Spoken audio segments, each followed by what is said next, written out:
বেঙ্গল প্রাদেশিক ব্যাংক কর্মচারী সমিতির ৩১তম রাজ্য সম্মেলন কলকাতার মহাজাতি সদনে সুষ্ঠুভাবে অনুষ্ঠিত হয়েছে। এদিন সম্মেলন উপলক্ষে এর আগে বিবিধিবাগ থেকে মহাজাতি সদন পর্যন্ত ব্যাংক কর্মচারীদের এক বিশাল বর্ণাঢ্য মিছিল মহানগরে কেন্দ্রস্থলে সংগঠিত হয়, যা কর্মচারীদের ঐক্য ও দাবির শক্তিশালী বার্তা বহন করে। উদ্বোধনী অধিবেশনে প্রায় ১,০০০ জনেরও বেশি প্রতিনিধি ও পর্যবেক্ষকদের উপস্থিতি সম্মেলনের গুরুত্বকে আরও বেশি বৃদ্ধি করে। অনুষ্ঠানে প্রধান অতিথি হিসেবে উপস্থিত ছিলেন এআইটিইউসির সাধারণ সম্পাদক কমরেড অমরজিৎ কৌর এবং এআইবিই এর সাধারণ সম্পাদক কমরেড সিএইচ ভেঙ্কটচন্দ। তাদের বক্তব্যে দেশের ব্যাংকিং খাতের বর্তমান পরিস্থিতি, শ্রমিক কর্মচারীদের অধিকার এবং সংগঠিত আন্দোলনের প্রয়োজনীয়তার উপর জোর দেওয়া হয়। ৩ দিনব্যাপী এই সম্মেলন ১৫ই ফেব্রুয়ারি পর্যন্ত চলে। সম্মেলনে যে গুরুত্বপূর্ণ বিষয়গুলি বিশেষভাবে আলোচিত হয় সেগুলির মধ্যে উল্লেখযোগ্য শ্রমিক ও কর্মচারীদের অধিকার সুরক্ষা, সরকারি খাতে ব্যাংক শক্তিশালীকরণ, দ্রুত ডিজিটাইজেশনের চ্যালেঞ্জ মোকাবিলা, আর্থিক নীতির পরিবর্তনের প্রভাব বিশ্লেষণ।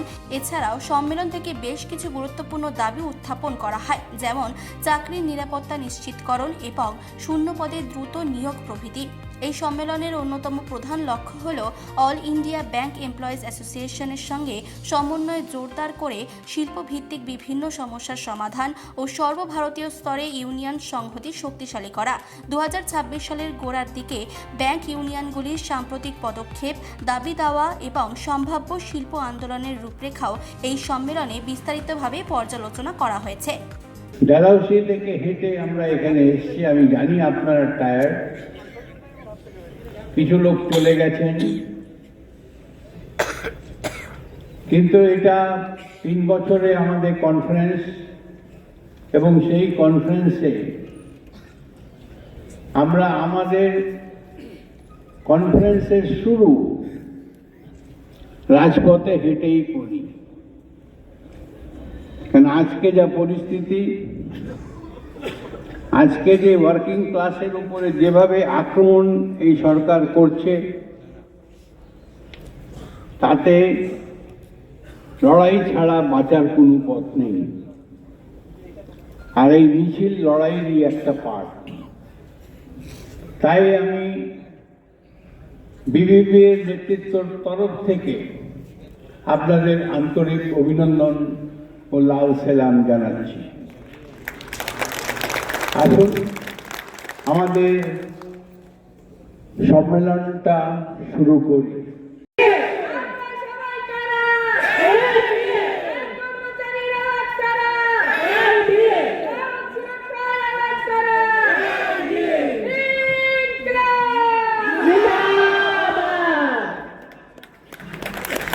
এআইটিইউসির general secretary comrade Amarjit Kaur আছে। এআইবিএর যে জেনারেল সেক্রেটারি কমরেড সিএইচ ভেঙ্কটচন্দ।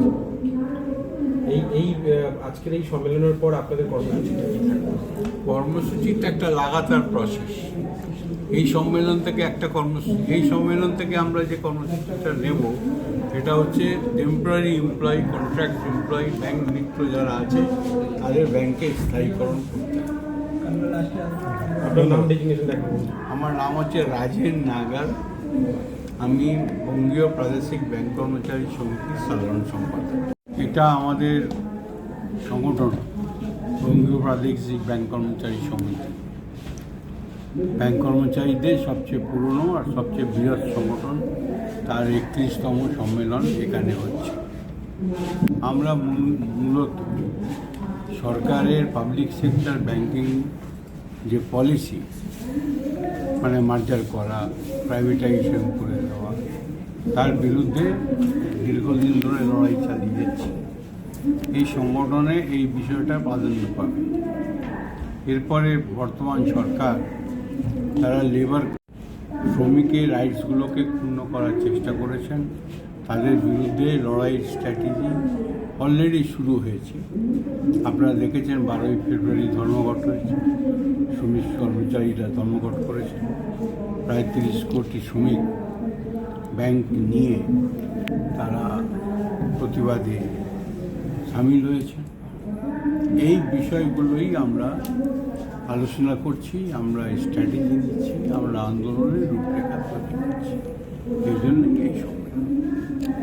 আমরা সাধারণ মানুষের যে টাকা তার সুরক্ষা প্রদান করি, সেই জন্যে আমরা সরকারিকরণের বিরুদ্ধে যে পলিসি তার বিরোধিতা আমরা চাই সমস্ত প্রাইভেট সেক্টর ব্যাংক ন্যাশনালাইজ করে দেওয়া।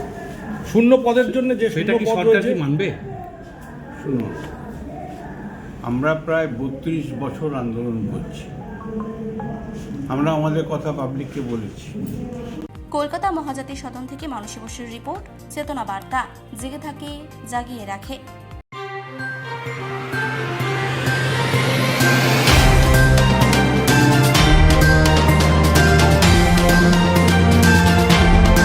চেতনা বার্তা, জেগে থাকে জাগিয়ে রাখে।